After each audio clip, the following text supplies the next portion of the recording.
दशकण्ठवधं समवेक्ष्य सुरा रघुनाथ शरेण महासमरे उपविष्टमदादृशिलाशकले जनकात्मजया सहदाशरितं जनकात्मजया सहदाशरितम् उपविष्टमदादृशिलाशकले जनकात्मजया सहदाशरितं जनकात्मजया सहदाशरितं स्वविमानगणैर्गगनं विबुधा परिवार्य यथा भ्रतलं जलदैः परितुष्टुरप्सरसाञ्च गणैः कुसुमाञ्जलयो रघुवंशमणिं कुसुमाञ्जलयो रघुवंशमणिं तव नाथ यशस्तुतिकीर्तिकथां कथयाम निरन्तकथास्य कथां वदनन्त पराक्रमतोयनिधे किमलं तरणाय गिरातरणी किमलं तरणाय गिरातरणी चतुराननशेषशतक्रतवो हयवक्त्रमहेश बृहस्पतय कपिलात्रिवशिष्ठमुखा मुनयो निगमागमशास्त्रवच श्रुतय निगमागमशास्त्रवच श्रुतय महिमानमनन्तमनादिमिमे नहि बिभ्रति ते गदितुं क्षमता भवता तु विना भवतो भगवन्नवगन्तुमिहार्हति क्षमताम् अवगन्तुमिहार्हति क्षमताम् प्रलयङ्कर शक्तिमते भवते दशकण्ठवधस्य तु का गणना ज्वलिताम्बुधये वडवाग्निकृते बडिशज्वलनस्य तु का गणना बडिशज्वलनस्य तु का गणना भवता तदपि क्षतधर्मपथं हतविप्रशिलोऽञ्चतपस्वि शतं विनिहात्य दशाननमाद्यकृता शुभमङ्गलमोदमयी वसुधा शुभमङ्गलमोदमयी वसुधा न शिवो न शिवा न विधिर्विदधे दशकण्ठनियन्त्रणसाहसिता परिमार्दतमाद्य भवान् विदधे निज वैष्णवधाम सार्थकतां निज वैष्णवधाम सार्थकतां दशकन्धवदान्तमिदं भवत चरितं परिगीय युगानुयुगं भुवि धूतमला परिपूतपथा जनतात्र भविष्यति धर्मरता जनतात्र भविष्यति धर्मरता दिवि यावदुदेस्यति वै जगतां सविता सविता शशिनानुगत भुवि तावदियं प्रचरिष्यति ते पिशिताशनवृन्दविनाशकथा पिशिताशनवृन्दविनाशकथा तव चारुचरित्रकथां वदतां तव पावननाम गिरोच्चरतां तव सुन्दररूपमनुस्मरतां पदरेणुरभीप्सति देवगण पदरेणुरभीप्सति देवगण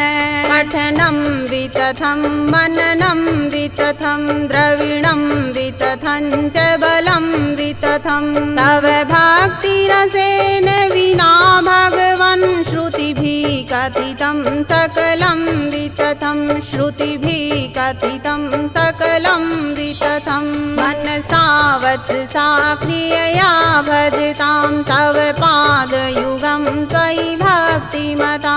अनुरूपपदं लभतेऽपि खलस्तव शत्रुतया स्मरणेन सदा तव शत्रुतया स्मरणेन सदा दशकन्धर एष खलो भवतो रिपुभावनया स्मरणादनिशं जगति प्रथित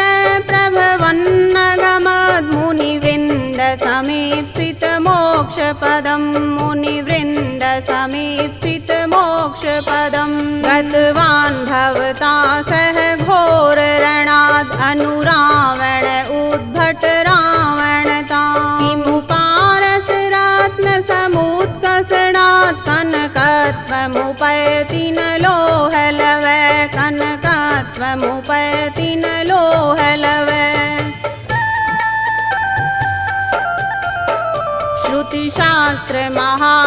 श्रुतिशास्त्रमहाभिमधीतवते दशवक्त्रवते घतमो वपुषे विदधे किल वेदगिरां भवता समरावसरेण विमुक्तिपथं समरावसरेण विमुक्तिपथं जितशत्रुगणो हत दुष्टदलोरितभार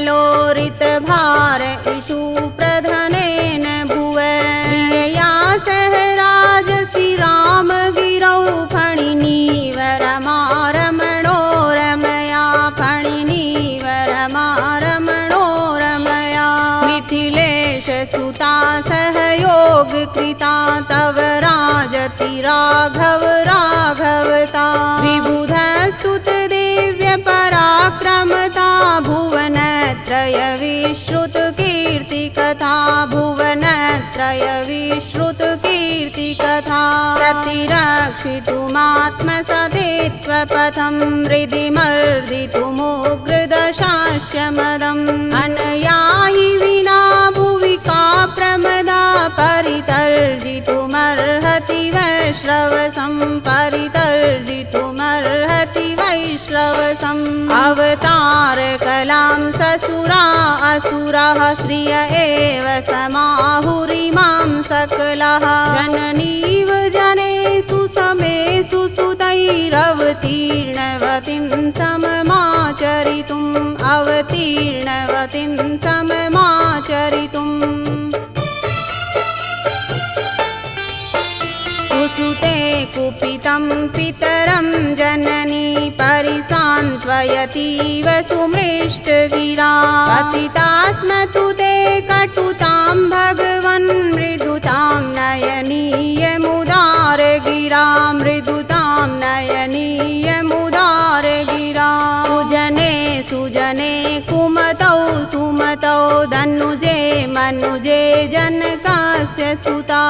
जननीव समेषु करोति समां समुपेक्ष सुता चरणं करुणां समुपेक्ष सुता चरणं करुणां तव दृष्ट तपस्वी जनास्ति गिरेर्विपिने शूरनाशकरं शपथं किमिमे भवतोपचरन्त्य सुरा इयमेव मुदीर्य निषिद्धवती इयमेव मुदीर्य निषिद्धवती भवदङ्घ्रिरतान् भवचक्रगतान् भवसिन्धुगदाद्भयभीतजना भवतो भवते परितारयितुं चरणौ तरणि शरणोपसृतान् चरणौ तरणि शरणोपसृतान् दशकन्धर दुर्भयभीतिपरैरभियाचित आर्तजनैश्च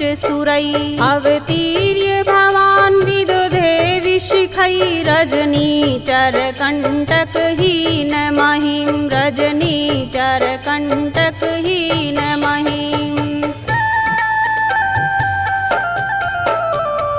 कृत्य इतो भगवन् प्रभवन् हतशत्रुरवाप्य निज प्रमदा प्रतिपाद्य पुरं धृतराज्यपदो वसुधामधिशाधिनयेन चिरं वसुधामधिशाधिनयेन चिरं विपिनार्ह जटामुकुटस्य पदे तव राजतु राजकिरीटविभावनरञ्जन राज्यमपास्य भवान् जनरञ्जन राज्यमलङ्कुरुतां जनरञ्जन राज्यमलङ्कुरुताम् अतितुङ्गगिरेः शिखरात् शततं सरितां सरतीव कुलं शतधा भववृत्तमयादुपजीव्यनगात् प्रसरिष्यति काव्यशरण्यकरः प्रसरिष्यति काव्यशरण्यकरः काव्यशरण्यकरः मुनिभिः कविभिश्च बुधैः कथकैर्भवदुच्चचरित्रविशिष्टयशः अभिगीतमधीत्य निशम्य जन श्रियमाप्स्यति मुक्तिमनन्तसुखं श्रियमाप्स्यति मुक्तिमनन्तसुखम् भुवनत्रयतापहृते भवते मितधन्यवचांसि कृतज्ञतया प्रवदामि उदाग्रदशास्य शिरे परिपातयतेर्धशशाङ्कशरैः परिपातयतेर्धशशाङ्कशरैः तव रूपमनिर्वचनीयमपि प्रतिपावयितुं वयमात्मगिरः गिररामे उदीर्य तव स्तवनात् निगमागमनेति गिरा प्रथितात् निगमागमनेति गिरा प्रथिता भवभञ्जनता जनरञ्जनता द्विजवन्दनता घनिकन्दनता रघुनन्दन मञ्जुलमङ्गलता त्वयि भाति निरन्तर सुन्दरता त्वयि भाति निरन्तर सुन्दरता दशकन्धर मन्दर कन्दरक प्रतिभञ्जनमम्बुदकान्तिधरं भवदङ्गकुलं दनुजान्तबलं स्वरुचेदमनङ्गशतं जयते स्वरुचेदमनङ्गशतं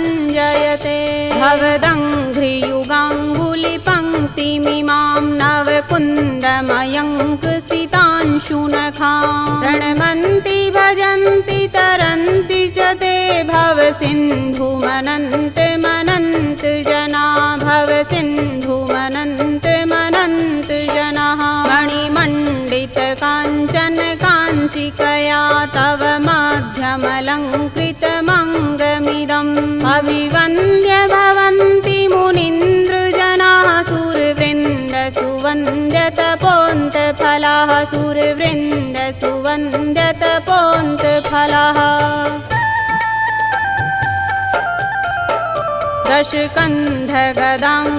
दशकन्धगदाङ्कुशचिह्नवृतं भृगुमञ्जुपदाङ्कनकञ्चयुतं चितपङ्कजकिंसुकहारधरं तव राजति राघव वक्ष इदं तव राजति राघव वक्ष इदम् अरविन्दमुखान्मकरन्दरस स्रवतीव सुधापि सुधांशुतला भवती है भवद्वदनाम्बुरुहाद्वचनामृतदृष्टिसुधाश्रवणं वचनामृतदृष्टिसुधाश्रवणं विमलाम्बरकुन्दगजेन्द्रकरैः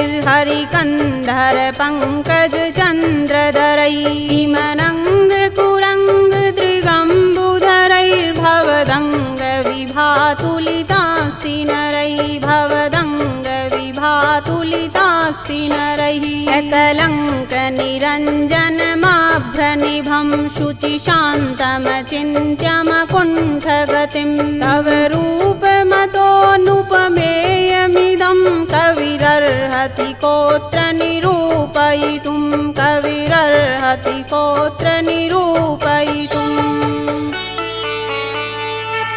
ध्यायन्तो भवतो पदाम्बुजनखस्रस्तां प्रभां श्रेयसीं गायन्तो युवयो सुकीर्तिममलां सीता जगन्नाथयोः अर्चन्तस्तुलसीफलोदकुसुमयि पादाम्बुजे च द्वयो संसारार्णवसङ्कटोर्विमलयान् संलङ्घयन्ते जनः स्तुत्वा स्तुत्वा रघुकुलमणिं सप्रियं सप्रियास्ते नत्वा नत्वा पुनरपि पुनः मैथिली राघवाङ्घ्रि हृष्ट्वा हृष्ट्वा कुसुमकलिकानन्दनोद्यानजातः स्वान् स्वान् लोकान् प्रययुरमरा सामरेन्द्र गगनेन्द्रविमानैः पौलस्त्योग्रे प्रधननिधनोद्गर्भितं राघवस्य कीर्तिस्तोत्रम् सरससरले स्वल्पशब्दोपनद्धम् केनापीदं सरलमनसा रामभक्तेन सृष्टम् केनापीदं सरलमनसा रामभक्तेन सृष्टम् गायं गायं प्रभुपदरतैः प्राप्यते सौभगश्री गायं गायं प्रभुपदरतैः प्राप्यते सौभगश्री।